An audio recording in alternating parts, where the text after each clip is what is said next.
ইলিশ মাছের ডিম হইলে কিন্তু ওই মাছ খেতে তেমন ভালো লাগে না, কিন্তু সেটা আর কি উল্টাটাই হইলো। আসসালামু আলাইকুম, সবাই কেমন আছেন? আশা করি ভালো আছেন। আমি আল্লাহর রহমতে অনেকটা বেশি ভালো আছি। আর অনেক দিন পরে খুব সকাল থেকে ভিডিওটা আমি শুরু করে দিলাম। যাই হোক, তো প্রথমে কিন্তু তেলটা গরম হয়ে গেলে কিছুটা জিরা আর কি ফোড়ন দিয়ে তারপর পেঁয়াজ কুচিটা দিয়ে দিছি। আর এই ফাঁকে কিন্তু গাঁটিগুলি সুন্দরভাবে আমি সেদ্ধ করে নিয়েছি। আর গাঁটিতে ইলিশ মাছ রান্না করলে কিন্তু এমনিতে খেতে অনেকটা বেশি মজা লাগে। দুঃখের বিষয় গাঁটি আর কি খুবই কম ছিল, এর জন্য আর কি কিছুটা আলু দিতে হয়েছে। তো যখন আর কি খাবার খাইতে বসছে তখন আমার হাজব্যান্ড বলতেছে যে পুরা গাঁটি দিয়ে তরকারিটা রান্না করতা। তো বললাম দুঃখের বিষয় যে অল্প আর কি গাঁটি ছিল, এর জন্য আর কি কিছুটা আর কি আলু দিতে হয়েছে।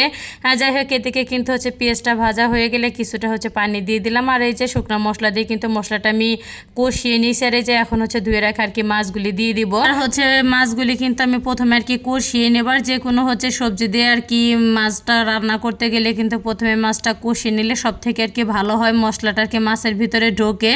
তো ডিমওয়ালা বড় দুইটা ইলিশ মাছ আনছিল বেশ কিছুদিন আর কি আগে। তো একবার আমি রান্না করছি এই মাছের আর কি কিছু অংশ।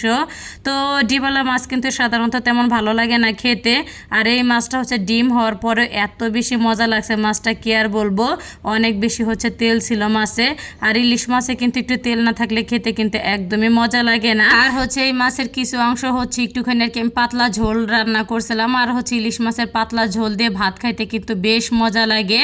তো আমার ছেলে মেয়ে কিন্তু মশলা দিলে অনেক বেশি পছন্দ করে, আবার আমারও কিন্তু অনেক বেশি পছন্দ ইলিশ মাছের পাতলা ঝোল দিয়ে ভাত খাইতে। তো যাই হোক, এদিকে কিন্তু আমি মাছগুলি কষিয়ে তারপর তুলে নিলাম। আর কেটে রাখা আলুগুলি দিয়ে দিলাম। যেহেতু কচুর গাঁটিটা আর কি সুন্দরভাবে সেদ্ধই করে নিয়েছি, এর জন্য একটু পানি দিয়ে তো আলুটা আর কি আমি সেদ্ধ করে নেব। তো আলুটা কিন্তু ছোট ছোট করে আর কি আমি কেটেই দিয়েছি, যাতে তাড়াতাড়ি আর কি সেদ্ধ হয়ে যায়। আর যাই হোক, এই তো ঢাকনাটা কিন্তু তুলে তারপরে সুন্দর করে আবার নেড়ে চেড়ে আর কি আমি দেবো। আর আলুগুলি সুন্দরভাবে সেদ্ধ হওয়ার পরেই কিন্তু অফ ক্যামেরা আমি কচুর গাঁটিগুলি আর কি আমি দিয়ে দিছি। যাই হোক, তো সুন্দরভাবে কিন্তু সেদ্ধ হয়ে গেলে নেড়ে চেড়ে কিছুটা কাঁচামরিচ আর কি দিয়ে দিলাম আমি। তো কাঁচামরিচ দেওয়ার পরে ঝোলের জন্য একবার আর কি আমি পানি দিয়ে দেবো। তো পানিটা কিন্তু গরম করে নিয়েছি আমি।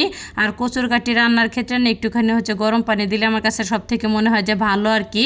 আর এই তো ঝোলের পানিটা যখন সুন্দর আর কি ফুটে উঠছে তখন ইলিশ মাছগুলি আমি দিয়ে দিলাম। আর আমি যে কোনো মাছ দিয়ে কচুর গাঁটির তরকারি যখনই রান্না করি একটুখানি পাতলা ঝোল থাকা অবস্থায় আমি চুলাটা বন্ধ করে দেই, কারণ কচুর গাঁটির তরকারিটা কিন্তু ঠান্ডা হয়ে গেলে অনেকটা পরিমাণে কিন্তু আর কি ঝোলটা টেনে আসে।